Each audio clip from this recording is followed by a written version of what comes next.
The only people who don't want to disclose the truth are people with something to hide.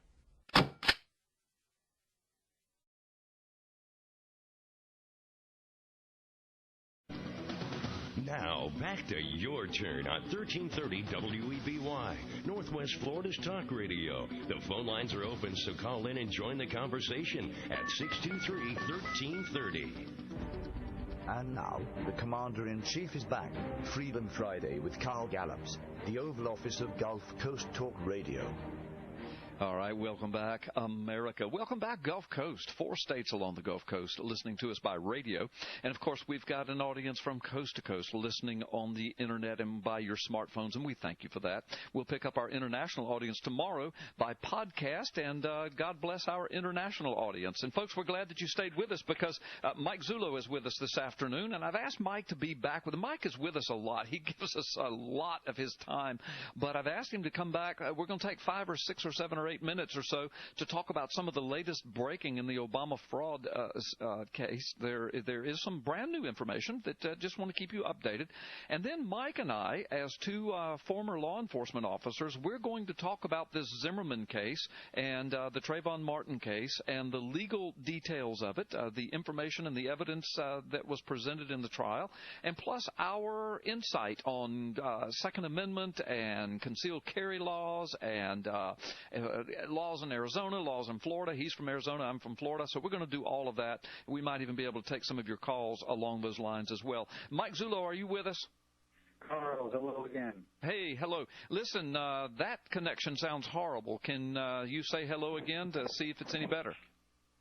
Try it again this way. Oh, my gosh, that's so much better. Yeah, whatever you were doing, don't do that. Okay, I can't lean back in my chair again. Okay, yeah, don't lean back in your chair. Don't get comfortable. This is not a show on which you need to be comfortable. Listen, Mike, I really went off in the very beginning of the show. I doubt if you heard it. I don't know if you did. But, we learned from Bob Beckel on the 5, and we learned from listening to Rachel Jeantel, and you may not want to comment on this. Bob Beckel says everybody in Florida is backwards. Rachel Jeantel said that creepy crackers, with an A, those are ex-cops or cop wannabes, or as she said, security guards. Creepy crackers. She said that's Ebonics for a security guard or a cop. And then she said the word nigga, N-I-G-G-A, she said take the E-R off of it. Now, if you put the E-R, that's racial. But if you take that and just put the A on the end, she said that just means male. Now, she said this on Piers Morgan on CNN. And Piers Morgan, they never challenged her. They just applauded and oohed and awed and clapped. And so she was their expert, and Bob Beckel was Fox's liberal expert. So I live in Florida. I'm backwards. I'm a former cop, so I'm a creepy cracker. I'm a male, so I'm a nigger, according to Rachel Jeantel. So I'm a backwards creepy cracker nigger, and I just want to welcome you. You're just a creepy cracker nigger because you're not from Florida. Well, that might be. And creepy crackers, that'd actually be a neat name for a cereal in the morning, wouldn't it? Yeah, I guess it would. Creepy crackers. Yeah, we're having fun with this. And, the mercy and love of Jesus Christ has got to overshadow this. I mean, folks, please just, keep your focus on the Lord. I mean, I wasn't even going to talk about this except that Barack Obama today weighed in on, and Mike, you and I are going to talk about this in a moment, on racial profiling. And you and I, as former cops, we know, based upon all the evidence given, there was no racial profiling in this case, and we're going to talk about that. But the man in the White House comes out today and said, that could have been me 30 years ago. All that racial profiling that went on in the Trayvon case, that could have been me. But this is nauseating to me, Mike. It is, and I agree with you, and there is no indication that race played any part of this. And what's really appalling to me, this is just another example of media disinformation, Carl. They don't even gloss over it. They omit the fact that it was Trayvon who was the aggressor. Yeah. They completely go over that like it didn't happen, doesn't matter. Rachel Jeantel said that in the witness stand. She said that she believed, based upon her phone conversation with Trayvon, that Trayvon threw the first lick. She bragged about it.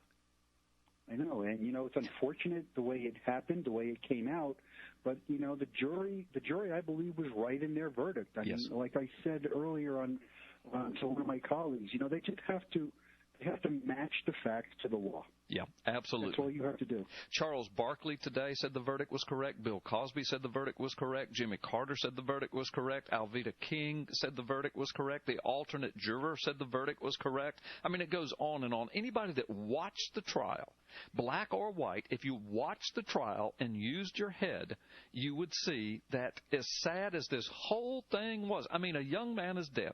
And I hate that because he had potential. He could have been somebody. Yes, he was a kid. Yes, he made a lot of mistakes. Yes, he was kind of thuggish. But, hey, I mean, you know, Mike, you and I might have been a little thuggish when we were that age, too. But, you know, we turned out okay. I hate that he died, but it was a horrible thing. But to look at Zimmerman and say, oh, he was just racially profiling, I mean, that is junk. That did not happen. Oh, that's 100% correct. And the thing that I really find intriguing about this, I guess when you're mixed race, when it's convenient, we'll just pick what dominant gene you have. Right. Because either you're Hispanic and white, or are you 51% white today and then 51% Hispanic tomorrow if it seems to work out to your benefit. Right. Or you can do like the mainstream media and just invent a brand new word, a white Hispanic.